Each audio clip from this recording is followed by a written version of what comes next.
All right. Welcome back to another edition of the Pear Genius Podcast. It feels like forever. It's bad because yesterday we were supposed to record something, but I was so off my game that we had to delete that recording, the whole thing. It was so bad. It's okay.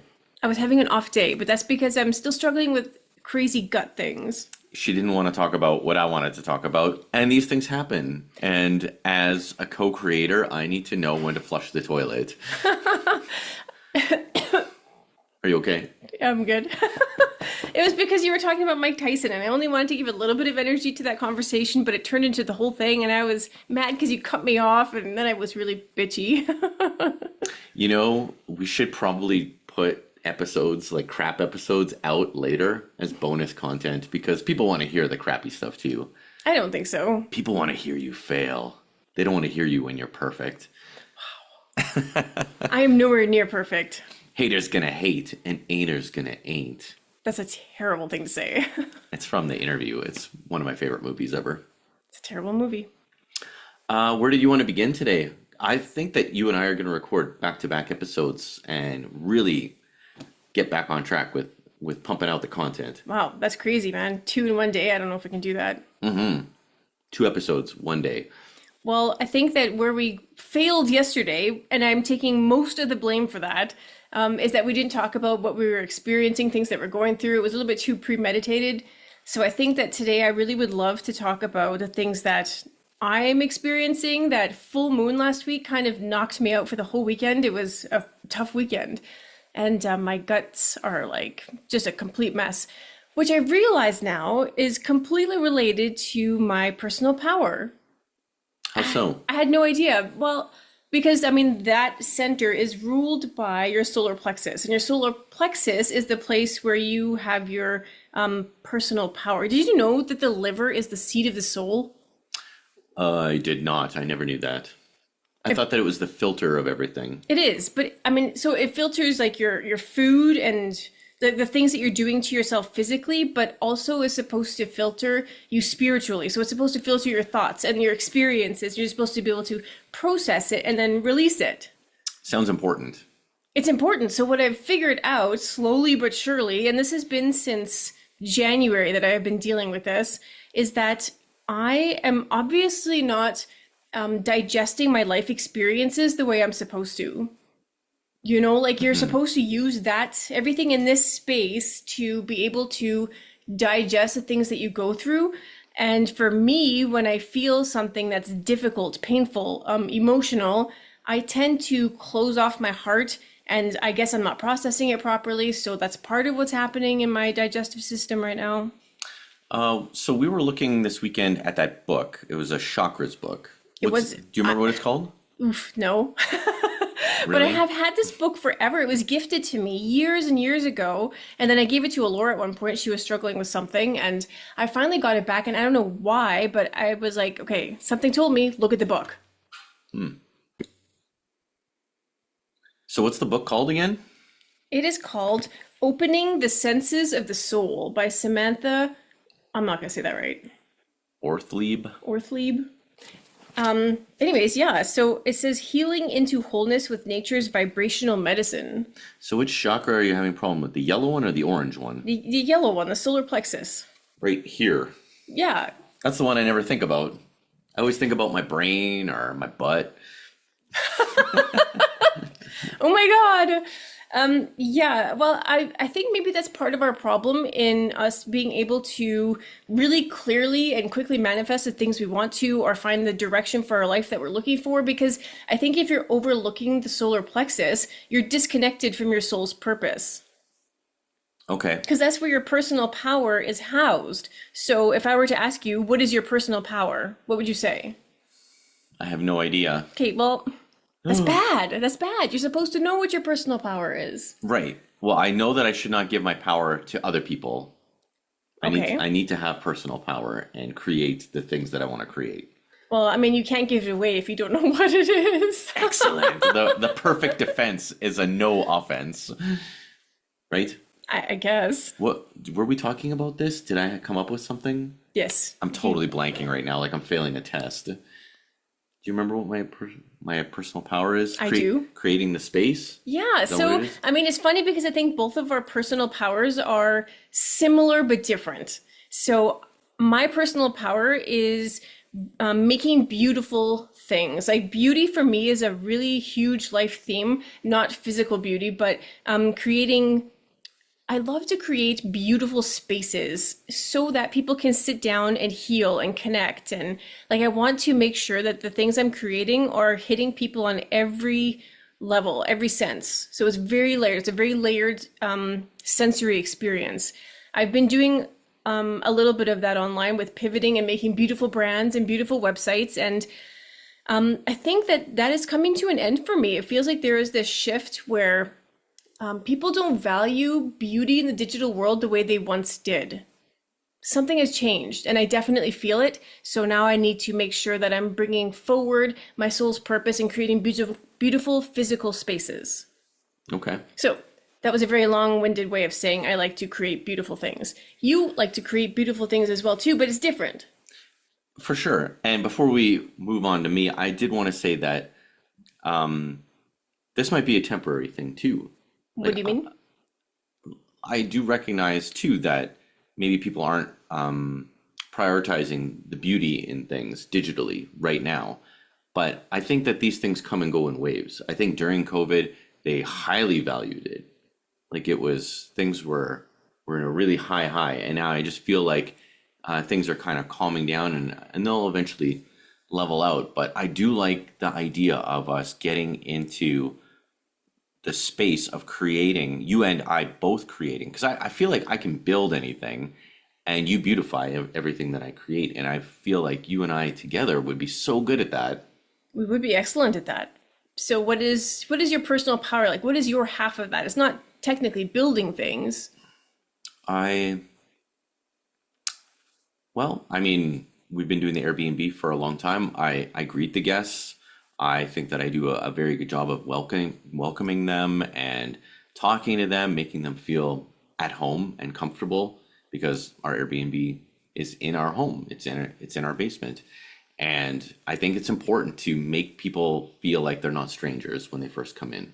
Which is so amazing because you could take exactly what you just said about that for the Airbnb and pivot to fermental. So when people enter the podcast room early, you're there to establish a connection, to make them feel safe, to make them feel okay about being vulnerable about the things they're talking about. Mm-hmm, for sure. And I know that when it comes to this podcast too, when we start having guests on, I will be doing a good job of that as well. And you were doing that for KP Design as well. I mean, yes, you did the SEO, like you had your like stuff that you were doing, but honestly, you were the contact person. You were the connection point into you and me.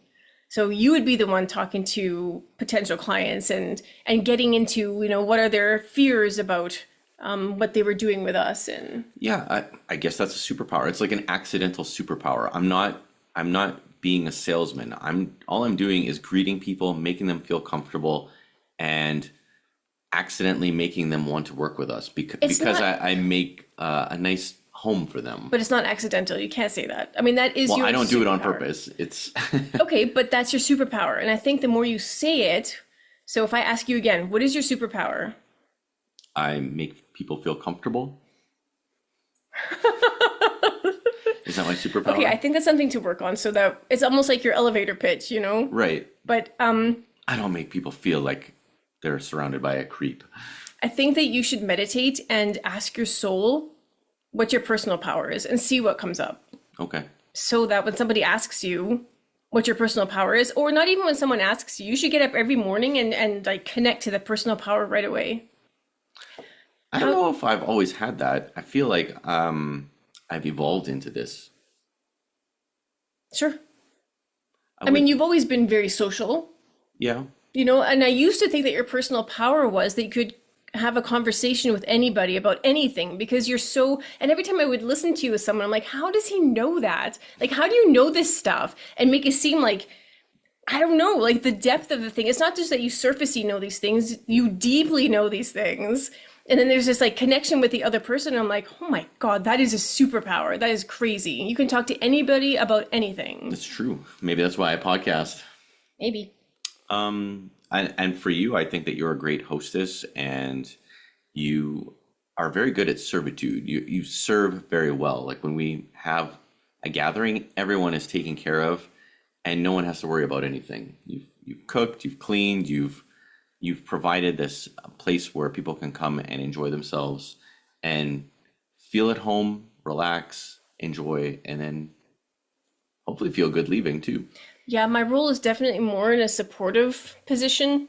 I don't like to be the front man, the one out in the front doing the initial greeting and stuff. I always get so like anxious and overwhelmed by that. So it's so funny how you love being the help. You know, like if we had a kitchen that was hidden, you'd be happy to just stay in the hidden kitchen and work away and do all these things. It's only by the house's design that it's in the middle that you have to be still forced to interact with you people. Still have to be there. You're not the maid. Well, there you go. But you're good at it. Thank you. And you're so efficient. I think that people watch you, let's say, wash all the dishes or clean them, and you're so fast. It's actually quite mesmerizing to see how good you are at what you do and the way you do it. I think that when you find that thing that your soul is actually lit up by, time stands still. You become extremely efficient at what you're doing. You don't even notice, you know, It's just like, it just flows so nicely. So let's talk a little bit more about this chakra, because I didn't really know anything about it. The solar plexus? The solar plexus. It's like, okay, I don't know if anybody out there, just Google, or here, take a look at this picture here. Like, you see that there? There's your mind's eye, and then there's your mind, and this is your throat. Your mind's eye, your mind, dude. This is me trying to explain stuff. Here's green. This is your heart chakra, right? Ah, yes. And this is It's yellow. just below your heart chakra. Well, maybe we'll do episodes on all the different chakras. Sorry, I'm covering my mouth. I look like Geppetto here. There's yellow. That's where we're talking about today. What's orange? Is that your stomach or? That's your sacral chakra. Well, I thought, what's this? That's your root chakra. What's sacral? Is that your genitals? I mean, I think that's more your womb space and reproductive and. Oh, okay. Well, my uterus is missing. I think that's more of a space of creation, I think. Okay, well, we'll do an episode on that too. But today we're focusing on, I feel like it's the forgotten one, the yellow one. Which would explain why so many people have gut-related issues. Yeah, because we were reading about it. I'm like, oh, wow.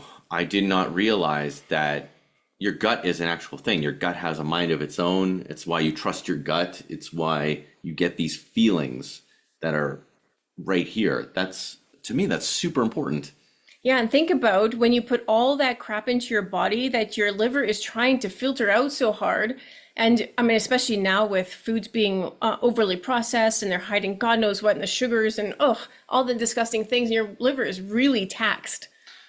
It's crazy. Ultra processed food. So not to get too off topic, but I wanted to spoil myself and had a couple pieces of white bread last week with my breakfast. That's how you spoil yourself. That's how I spoil myself, because I don't eat bread anymore. And I put some bread with margarine. So like white bread and margarine, double poison. I thought I was going to die. That was a rough day. I did not realize how my system does not like that stuff at all anymore. I was in a lot of pain for a long time. And luckily, what's the green stuff? Imodium. I took that just to save myself because I was just in so much pain already, and it finally took the edge off. But you know what's terrible is that you did that twice to yourself. The first time wasn't enough, and a few days later you did it again. You're embarrassing me. I'm sorry, but it's, if you don't learn your lesson. I'm learning my lesson slowly. Some of us aren't as sharp as others. I never said that I was a genius. Well, I mean, how unsharp am I that it's taking me since January to figure myself out in my guts? So actually, you know what? We're coming up on a year that you and I did that 3-week special eating. The detox, yeah. The detox. So we did that from December 1st to almost Christmas. And we didn't eat sugar. We didn't eat processed food. We didn't eat dairy and grains. We should do it again. So we were very, very clean. And then we kind of like go a little bit for Christmas, but nothing crazy because we knew we were going to Mexico. Right. I'm like, okay, A, we want to look good in Mexico. B, we want to feel good while we're there, right? And not pick up any parasites or anything. So, I mean, I'm a healthy human, except for the fact that I have had chronic constipation my whole life. Maybe not like my like early years, but the issue of dealing with digesting my experiences started very young, and it just kind of built and built and built. And I was the opposite. I've always had like this irritable bowel thing. Like my stomach was always bad. So it's like we had the same but opposite. Right. But still problems here that we never really addressed. Right. Our whole lives. So it's weird because Mexico was never on my radar. Like we never talked about going to Mexico. It was like not a thing.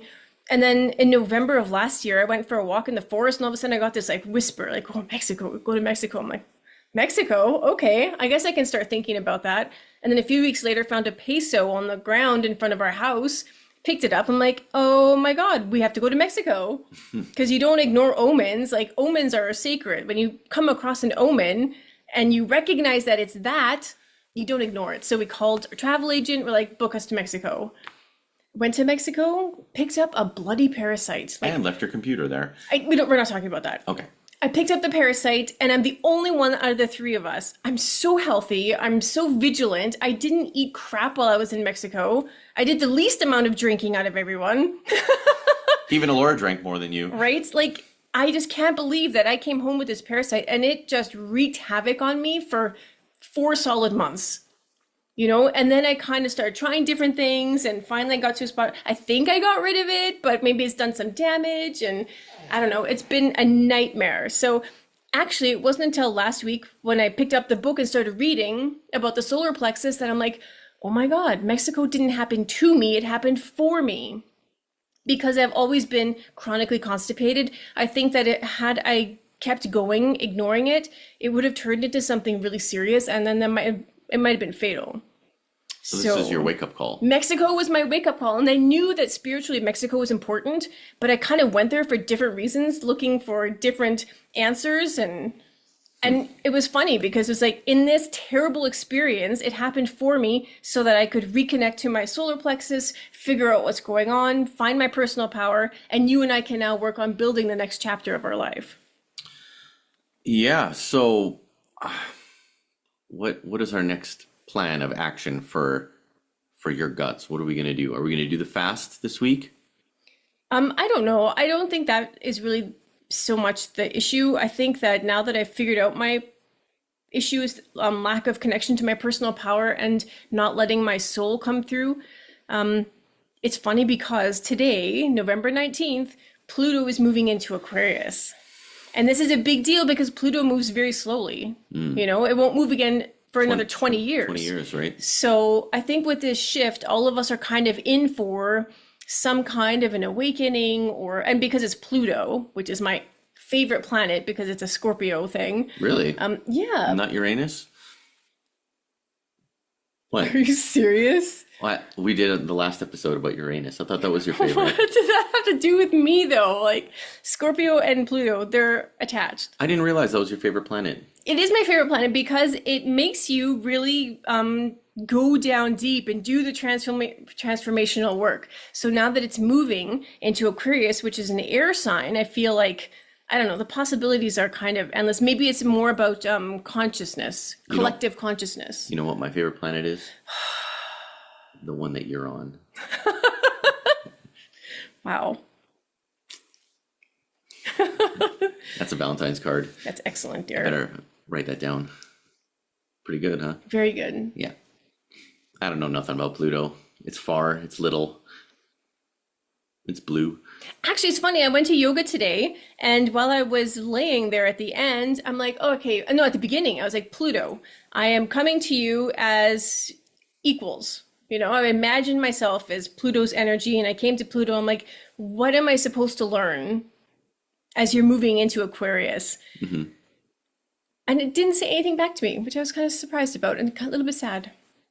However, the question has been posed, and now I just have to wait for the answer. Keep asking. I will keep asking because I want to know. And it's different for everybody, right? Because it's shifting houses for different people, obviously. Okay. What is it supposed to be for me? Oh God, I don't know. That's good to know. What else do we need to do about our gut? Our gut, we need to trust it more. We need to listen to it more. Intuition. That's where your intuition is, right? Something about, in this book, they used an analogy of when you're riding a horse, you have to, when you're like trying to turn the horse, you have to basically lead with your core. Wherever your belly button points, that's where you can make the horse go. Right. I remember taking Laura to her horseback riding lessons and her teacher saying the exact same thing to her because Laura would try and turn the horse with her hands. I mean, the reins are in your hands. It makes sense that you would then turn the horse that way. But only the neck would turn and the rest of the body wouldn't. But then you're like, okay, well, maybe I can do it with my legs. Because sometimes in the cowboy movies, you see them like, you know, they squeeze the horse or whatever, you know. And if you're just using your legs, then only the back end of the horse moves. The entire horse moves when you pull the power from your belly button and direct it that way. I don't know. Understand how a horse knows to do that. That's wild. I don't much care. I don't care for horses. But it's the synergy of you and this other creature. But I thought it was a neat metaphor. It's really cool because it makes you think about leading your life from your belly button instead of letting your brain try and take over or battling with your heart to see how you feel about something. You know, if you're putting the energy into your belly button and into your solar plexus, you know, how is that going to change the way you make a decision? I feel like everything has a mind of its own. Sure. You know, your heart seems to want certain things. Your wiener wants things.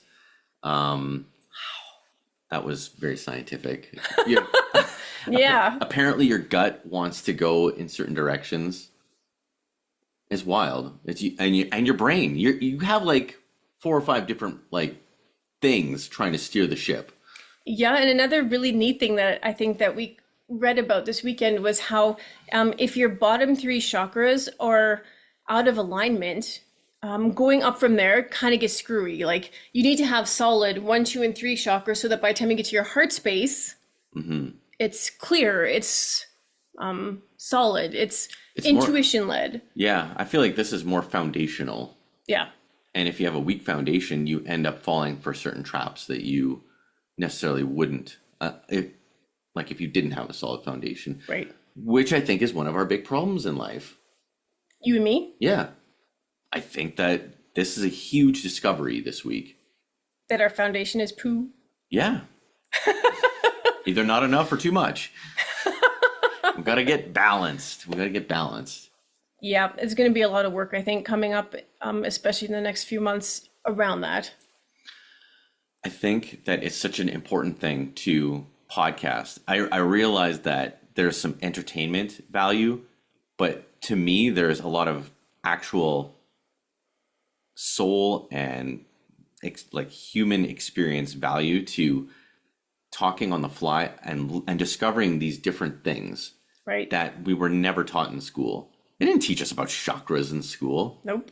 And a lot of cultures, they frown upon learning anything about this kind of stuff. So then what do you think of, let's talk about cartoons in the 80s, because that would have been where we got kind of information outside of school. Okay. So you think about Rainbow Bright, right? And just think about She-Ra and He-Man, how amazing those shows were. And then the Care Bears, which is like exactly where I want to go because they have their emblems on their solar plexus. Like the Care Bears actually wear it.